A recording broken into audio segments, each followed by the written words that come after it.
চাঁদাবাজির বিরুদ্ধে কথা বলার কারণে পাটোয়ারিকে আক্রমণ করে যাচ্ছে। তাহলে একবার চিন্তা করে দেখুন ওসমান হাদিকে কারা দুনিয়া থেকে সরিয়ে দিয়েছে।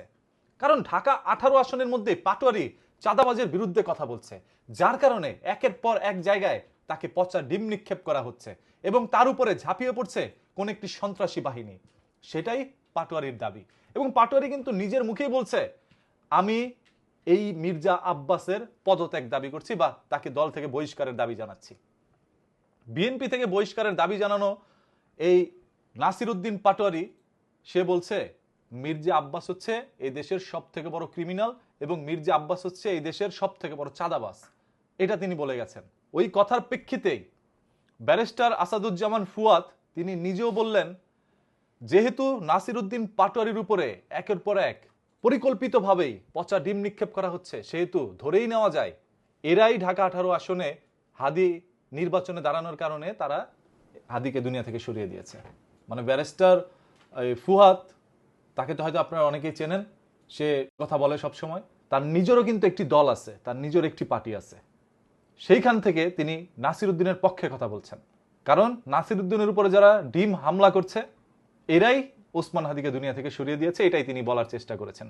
ঢাকা 8 আসন, যেখানে পুরো ঢাকার অন্য কোনো আসনের মধ্যে কোনো সমস্যা নাই, শুধুমাত্র ঢাকা 8 আসনের মধ্যেই সমস্যা হচ্ছে। এই সমস্যাগুলো কারা করছে? এই যে নাসিরউদ্দিন পাটোয়ারি, তাকে কারা ভোট দিবে এবার? তাকে তো কেউ চিনেই না। ঢাকা 18 আসনে অসংখ্য মানুষ তাকে চিনে না এবং অনেকে তাকে পছন্দ করে না, কারণ তার কথাবার্তা কোনো সাজানো নাই। তিনি সব সময় লাইন ছাড়া কথা বলে, এই জন্য হয়তো অনেকে তাকে পছন্দ করে না। আবার অনেকে তাকে এই জন্য পছন্দ করে যে পোলাটা সত্যি কথা বলে, অন্ততপক্ষে জীবনের প্রতি কোনো তোয়াক্কা করে না। যে আমারও যদি জীবন চলে যায় হাদির মতো করে এই সকল কথা বলতে গেলে, তাহলে আমি এই কথা না বললাম। তবে সে জীবনের প্রতি তোয়াক্কা না করে সে কিন্তু একের পর এক সত্য কথা বলে যাচ্ছে। এখন মির্জা আব্বাস ঢাকা 8 আসনের বিএনপির প্রার্থী, সে কি আসলেই চাঁদাবাজ কিনা সেটা কিন্তু তার এলাকার মানুষ ভালো জানে। যদি সে চাঁদাবাজ হয়ে থাকে তাহলে এলাকার মানুষ তাকে ভোট দিবেন, আর যদি সে চাঁদাবাজ না হয়ে থাকে, এই যে নাসিরউদ্দিন পাটোয়ারি তার বিরুদ্ধে যে মিথ্যা অভিযোগ তুলছে, এই কারণে নাসিরউদ্দিন পাটোয়ারিরও কিন্তু সাজা হওয়া দরকার। আপনি কারো বিরুদ্ধে মিথ্যা অভিযোগ দিতে পারেন না।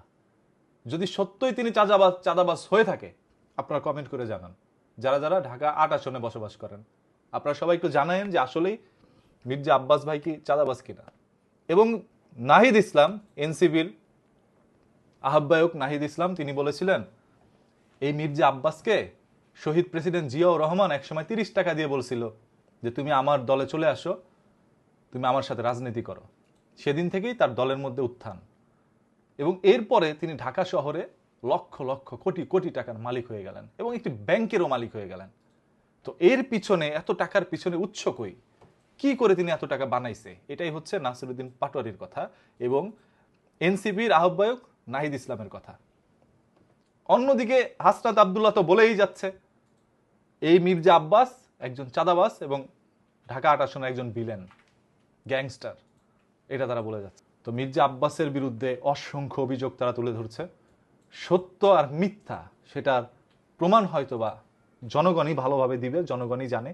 আমার কাছে মনে হয় যত কিছুই হোক ঢাকা 8 আসনে মির্জা আব্বাস ভাই নির্বাচিত হবে, মানুষ তাকে ভোট দিবে।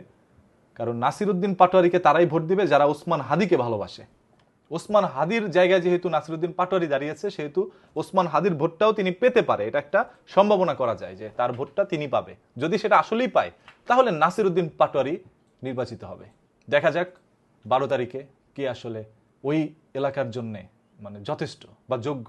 12 তারিখ সারাদিন কোন মার্কায় ভোট দিন সেটা আপনারাই কমেন্ট করে জানান।